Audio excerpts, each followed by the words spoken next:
It's Toya the writer, aka Decipher, and I'm on the air. The hip hop community may not be represented on the radio, but it's always on the air. Poetry or any type of writing is an opportunity for me to express myself. It's an opportunity for me to kind of just empower people through my experiences, through my background knowledge. It's an opportunity for me to enlighten others, certainly to entertain them, but most importantly, to educate them as well. I find that poetry is, what's the word I'm looking for? It's a lot of responsibility, because you have minds of people, you know, whether it's 15,500 or 500 people that are feeding off of your words, that are absorbing your words. So it's a great responsibility. So for me, I like to use that as the opportunity to educate people, or for them to gain some type of knowledge from my experiences, or to help them become more conscious because they're looking within themselves. So I think of it more as a responsibility than just some metaphors, similes, and rhyme schemes and stuff like that. I think it's a greater duty than that. Okay. So would you say that that's what inspired you to become a poet? You know, what's really crazy about that is I don't really walk around defining myself as a poet. In fact, I've never came out and said, hi, my name is Decipher and I'm a poet. Okay. I like to consider myself a writer. And it just so happens that some of the things I write and the way in which I perform them, it kind of falls into, by default, some like poetic like scheme or whatever, but it's not intentionally something that I try to do. I always tell people that I'm a writer, and I write plays and monologues, and I also write poems. So I don't really say, again, like I'm just a poet. I'm a writer, and it's one of the genres is poetry. Okay. So can you remember the first piece that you performed in front of an audience?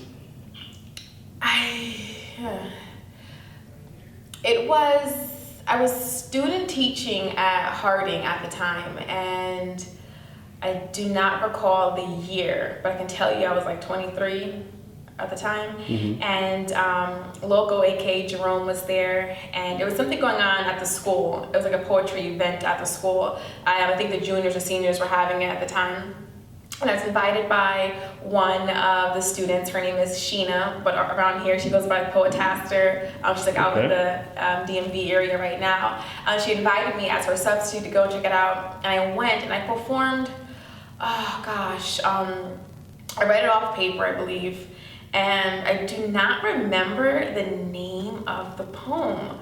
I was like stretching it years and years ago, but that was my first time publicly sharing, and it was like with high school students. And then after that, I've had the chance to go to Shauna's Lyrical Voices over there, like Stratford Avenue, Connecticut Avenue, and perform there. I wasn't Decipher yet. I was just still kind of finding my way as a writer, as a performer, as an entertainer, just as an individual. So, but the poems have evolved since then, and so has the confidence and what it is I want to focus on. Because back then I was all over the place, and I specifically focused more on like erotic stuff back then. I totally grew from that, but totally emerged, I suppose, from that. But yeah, a couple years ago. All right. So out of everything that you've wrote, including your plays, your monologues, your poetry, what is your favorite piece of work thus far? Every year I have a favorite like poem, and this year, I know it's like only a couple months into the year, it's this poem called Bitterness, and I performed that at the New Eurekan. I actually competed with that, or slammed is the correct terminology, I suppose, at the New Eurekan. I came in second place, losing to Trishi Midnight. So bitter about that. But that's my current favorite poem, and it took me a couple of weeks to write it. Some people are like phenomenal at writing poems in like 5 minutes. It takes me like forever, I find, to do that. You can share with that? Yeah, me too. I'm like, I can't do it in one sitting. But that's my favorite poem because it focuses a lot on my experiences as a woman, as a mother, as a writer, as someone who's living in Bridgeport, in this community, and focuses on, again, my journey, my evolution as a woman, and accepting being called bitter and the angry Black woman and things like that. Embracing that and kind of like, you know what, my shit don't stink that much, you know what I'm saying? Because people tell you all the time, like, no, your shit stinks, or you're angry, and I don't like a black woman because of this, and they always talking about this and that, and you get kind of like intimidated by those labels and insecure by people judging you in those ways. So Toya wrote Bitterness, and Decipher stepped out in front of Toya and performed that a couple of times, but that is by far like my favorite current poem. So there is a clear distinction between Toya and Decipher. Yes. Okay. Everything that I write, it's Toya's writing, it's Toya's feelings. This alter ego kind of a thing, I guess. Decipher steps out in front of me when I'm performing. She's like, you know what, Toya, I got this. You kind of get behind me real quick. And she delivers it more confidently and courageously than Toya would in her everyday life. Okay. But the writing and the feelings and experiences are mine personally. Okay.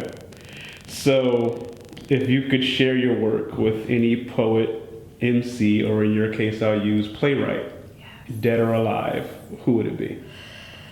There's a couple. I would love to share with, and I hope it doesn't sound like corny and cliche and stuff, but to be honest, with Toni Morrison and James Baldwin, those two, and then there's one woman, forgive me, I cannot pronounce her last name, Adichie, it's an African last name. She wrote Purple Hibiscus and Americana, and what I'm currently reading by her, Half of a Yellow Sun.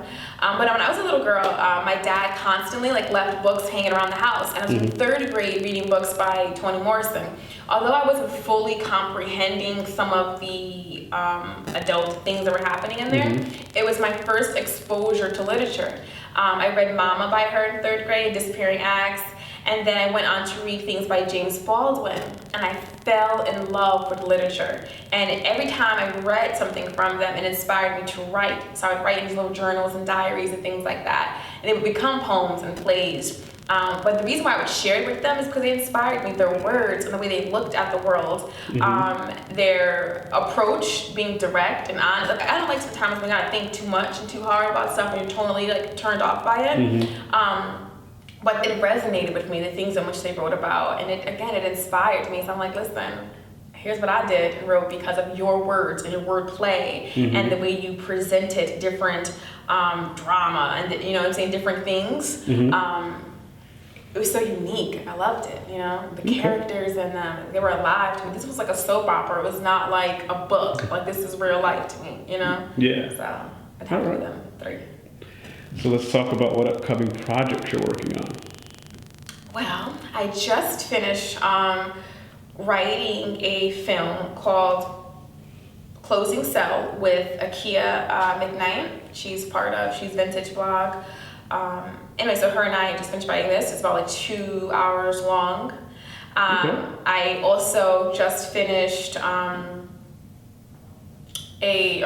working on we haven't titled this play yet. I'm working a play with Irma Catalyst, and we're really excited about that, but we kind of have to keep it under wraps.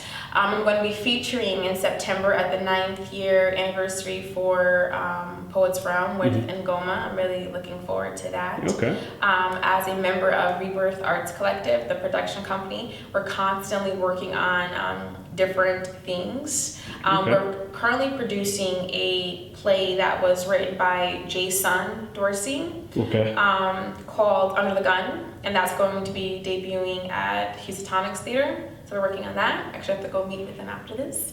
But I'm constantly writing plays. I'm working on a series of poems right now. And in these poems, it focuses on the evolution of women and different women experiences. And you'll find in a lot of things I write that I'm so pro-empowering women, again, because of my personal experiences. Right. So these series are a collection of poems. Again, it focuses on being a mom, being a wife, being a worker, being a daughter, sister, having a heart broken, breaking someone's heart. Again, the experiences that really shape us as women and make us so freaking holy, we don't even realize it, So I'm focusing on that because I really want to publish these things. Not just perform them occasionally around the city, but actually share and reach different people with that. So I'm really excited to be doing that. Good. Definitely plan to be at some of these performances. I hope so. And if you want to know more about it, you can find me on some commercial on Instagram at one Toya the writer, all one word, the number one, and then Toya the writer, or on Facebook. I believe it's Toya the writer, Washington, because again, Toya is the writer. Decipher just performs it sometimes, you know. Okay. Peace, fam. It's Decipher. I'm going to be sharing a poem with you guys called Annotation. I kind of like this poem. What I like about it is the play on words, and I think that's one of the things I try to pride myself on as a writer. Using words to mean different things. The language that we use is just so beautiful, and trying to find different ways to say certain things. As an English teacher, I was in class teaching a lesson on annotation to 9th grade students, high school students, and as they're working on their activity, I just started thinking of annotating and close reading and underlining and all these different things with these words. So I took these grammar words and these literature words and turned it into a poem, exploring the things that I would like to do with my hands. When you annotate something, my students were like pointing things out with their hands, they were annotating. And this poem just grew from a lesson. So here's Annotation. I want to be able to use my hands, use them in ways to outline the sketches of a more drawn-in you. Shade in the hollows of an unoccupied mind, dive beats of life's breath back into an evacuated heart. I want to be able to use my hands, use them in ways to thread pieces of personifications of peace into the consciousness of men, then use my index finger and thumb to intersect at the seams of your imperfections. I want to unravel the hallucinated inspirations comforted by your mind. I want to strip the fresh coat into a gel manicure and rip apart the false characters invented by the incessant noise of your thoughts. I want to disrupt the neat order of what you thought. I want to bind contentment, bind complexity to the sea, and bound all your perceptions to curve within and around the boundaries of me. I want to break into your chambers of darkness, secretly use light from Apollo to regulate your corneal images. Imagine even the corners of your images, embedding bold conversations inside our splendor. Daring me to blink is unbearable. It's a hazard, preventing me from recording that you are a miracle. And I just want to use my eyes, lose my peripheral to gaze upon a portion of your plays, journey to a place where I can tighten the impulses of my organs around life's touch. Belovedly, on the inside, I just want to use my mouth. Use my mouth to shape it into vowels that speak understanding to the body of you. Will you pronounce me in a variety of languages? Will you let your dialect mute me so that I may be able to use my lips? Will you?